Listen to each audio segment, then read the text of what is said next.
হাদিসে আসছে রমাদানে তিন ব্যক্তির দোয়া ফেরত দেওয়া হয় না। সালাতুন লা তুরাদ্দু দাওয়াতুহুম, এর মধ্যে এক ব্যক্তি হলো as-সাইম হাত্তা ইফতির, রোজাদার ব্যক্তি ইফতার করার আগ পর্যন্ত সারাদিন ভর তার দোয়া কবুল হয়।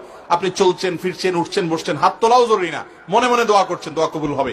আপনি বাংলায় দোয়া করছেন, মুখে উচ্চারণও করছেন না, মনে মনে আল্লাহর সাথে কথা বলছেন, চাওয়া পেশ করছেন, দোয়া কবুল হবে। এমনকি অজু নাই তাও দোয়া কবুল হবে।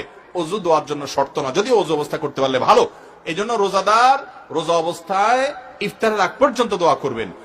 আর একটা গুরুত্বপূর্ণ সময় হলো ভোর রাত, যেটা সারা বছরের জন্য গুরুত্বপূর্ণ, কিন্তু রমাদানে এটা সুযোগটা বেশি হয়, সারি খেতে আমরা উঠি। অতএব এই টাইমে বিশেষভাবে আল্লাহর কাছে কি করা উচিত? দোয়া করা উচিত। রমাদানে বেশিরভাগ মানুষের দোয়া হয় না ভাই। দোয়া না করলে কিসের রমজান? দোয়াটাই তো ইবাদতের মূল। অতএব রমাদানে আপনার প্রতিদিন না হইলেও 15-20 মিনিট আপনি আল্লাহর সঙ্গে একান্তে কথা বলবেন, তাহলে ইনশাআল্লাহ রমাদান শেষে মাপ পাবেন। আপনি দরখাস্তই করলেন না, জমা দিলেন না, অ্যাপ্লিকেশনই করলেন